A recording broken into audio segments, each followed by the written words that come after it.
what I'm about to say, that all lives are not important. Every single life, including my grandmother who passed away with COVID, off COVID, by COVID, through COVID, who knows? Because we're not being given those figures. Every single life is important. What I'm about to say does not mean I value one life over another. Now, with that throat clearing out the way, let me say the following. Lockdown kills. It's as simple as that. And that's what the data is telling us. And I'll explain to you why.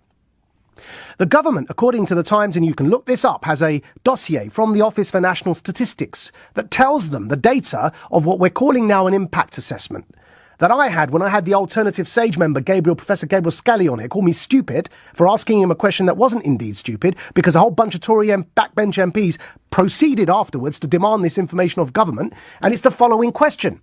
How many people, that, by the way, that clip's on the LBC website. You can check it out for yourselves. It's actually quite interesting to watch.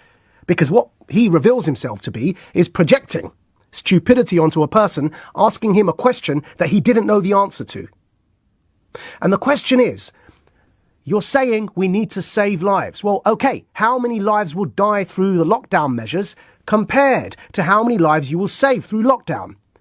Now, that's a simple question that should be quite easy to respond to if you're government, because you have something called the Office for National Statistics, which collects all of that data.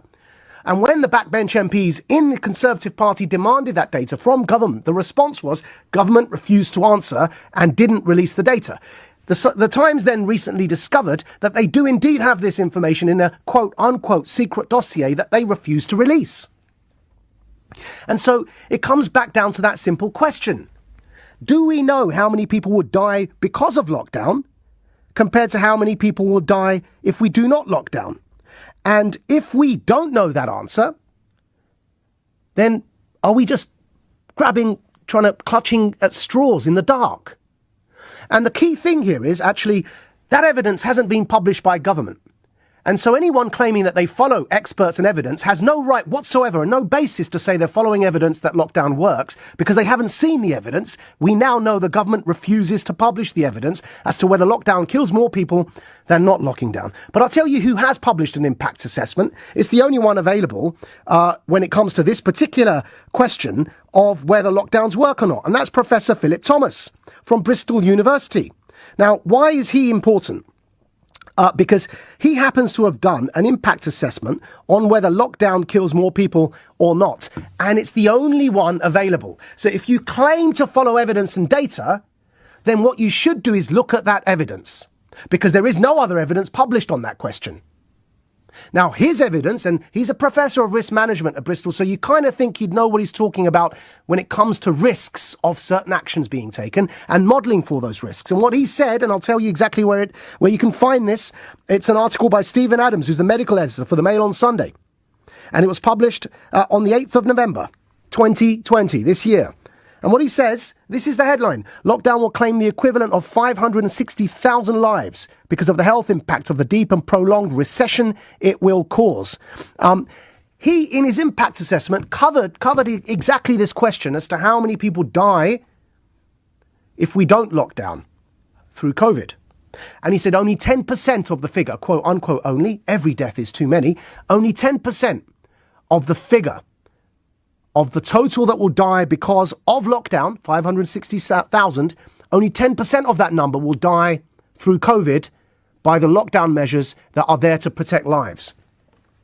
You have a 90% increase in death rates because of lockdown. That's what the only impact assessment ever done on this question and published is telling you. It's not just this 560,000 lives we're talking of, because that's in Britain. Then you look at what the head of the UN said. Hundreds of thousands of children will die this year alone because of the economic harm of lockdown globally. Now, if the evidence is telling us this, then why is the public being scared and bumped into supporting another lockdown? Well, another topic for another day, and I promise you I will address this, is the conflict of interests involved in those advocating lockdown. Now, whether you talk about Matt Hancock and his mate, the former pub landlord, who got a multi-million-pound contract for PPE, never having provided PPE to anyone before, his expertise was running a pub, right? But his friend, a pub landlord, got multi-million-pound contracts Now, whether it's that or whether it's Rishi Sunak's hedge fund that he founded with the majority share in vaccine companies, there are major conflicts of interest. Just go to the BMJ, the British Medical Journal, look up Kamran Abbasi, the executive editor, look up the editorial he wrote on this. It is absolutely damning. He uses the word criminal weaponization of science. Now, don't blame me if you're not being told this stuff. I am screaming from the rooftops about it every opportunity I've got. But if you genuinely claim to believe in evidence and experts, please look it up for yourselves and actually follow the evidence. And I will put to you one challenge. Where is the evidence that lockdown saves more lives than not locking down?